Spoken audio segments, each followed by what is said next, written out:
Rudolph discovers the comfort of tradition. Rudolph sighed, his usually bright nose dimmed with a sense of monotony. Another year, another round of reindeer games, another Christmas Eve flight. It all felt so predictable. The same carols, the same route, the same excited whispers from children below. Even the snow seemed to fall the same way each year. This year, even the usual tingling anticipation in his nose felt muted. Was this all there was to Christmas? Even the news that Santa's village was buzzing with an unusual energy failed to excite him.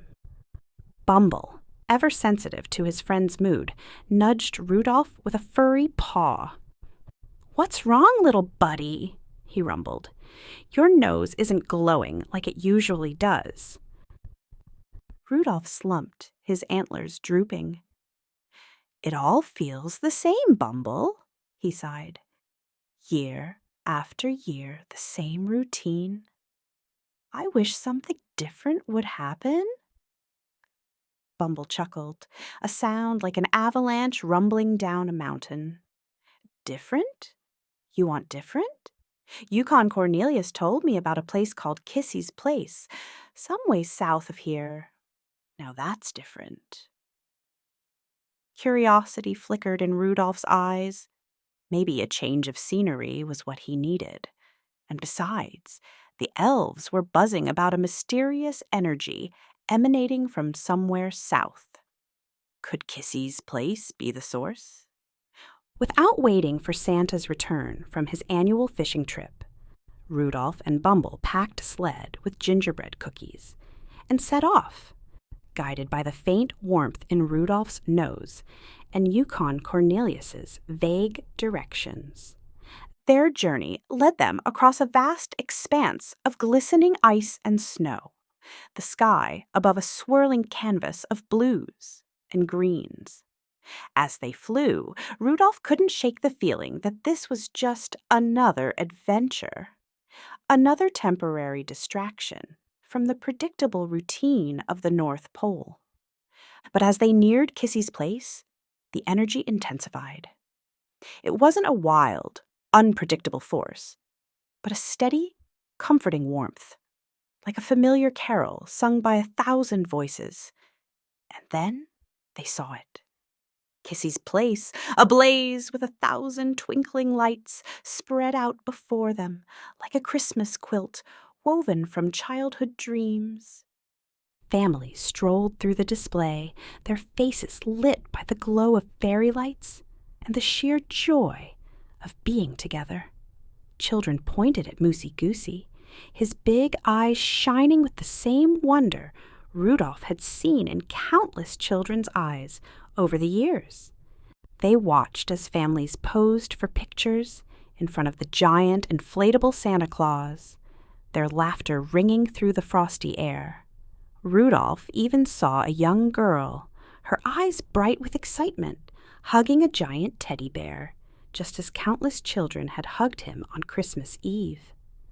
As they wandered through the display, Rudolph realized that while Kissies Place was filled with unique and whimsical decorations, the emotions it evoked were timeless and familiar.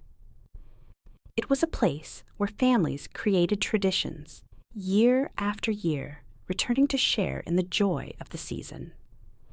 It was a place where Christmas spirit was renewed, not by novelty, but by the comforting repetition of beloved rituals. And then, as they passed by a group of penguins huddled together near a brightly lit tree, Rudolph caught a glimpse of a familiar figure. Standing near the edge of what appeared to be a small island, a man with a white beard and a twinkle in his eye was sipping from a steaming mug. He wore a fishing hat pulled low over his brow, and his clothes had fish dangling, but there was no mistaking that jolly silhouette. Has Santa not started his trip back home yet? It would be too great of a risk for him to stay here so late. As Rudolph and Bumble flew back to the North Pole, they couldn't shake the feeling that they had left something behind at Kissies Place. The energy of the place, the joy of the families, and the sense of tradition had touched their hearts in a way that they hadn't expected. "Bumble," Rudolph said, "I think we should go back to Kissies Place for a few days." "Really?" Bumble asked, his eyes widening in surprise. "Yes," Rudolph said. "I want to spend some time watching those families create their Christmas memories. I want to see the joy in their eyes and hear their laughter. And I want to feel the warmth of the holiday spirit that fills the air." Bumble smiled. "I think that's a wonderful idea, Rudolph. It's always good to take a break from our busy lives and appreciate the simple pleasures in life." And so Rudolph and Bumble turned their sled around and headed back to Kissies Place. They spent the next few days watching the families as they walked through the display area, trying their best to keep from being noticed. Bumble thought best to hide behind some decorated trees, while Rudolph took the hide in plain sight approach. And as they watched, Rudolph and Bumble realized that the true magic of Christmas wasn't just about the gifts or the decorations. It was about the love and joy that filled the air, the sense of community and togetherness that brought people together. As Rudolph and Bumble finally had spent as much time as they could, they returned to their sled and headed due north. A new kind of warmth filled Rudolph's heart. It wasn't the thrill of the unknown, but the comfort of the familiar. Kissies Place had shown him that the magic of Christmas wasn't about constant change or novelty, but about the enduring power of tradition.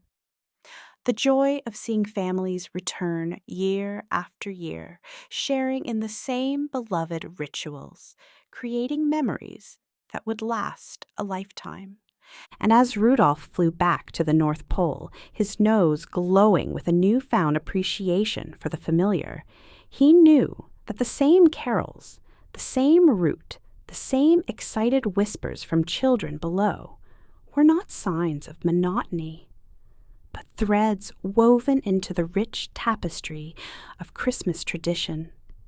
The feeling that nothing changes was okay, because in that repetition, in the shared joy of familiar rituals, the true spirit of Christmas endured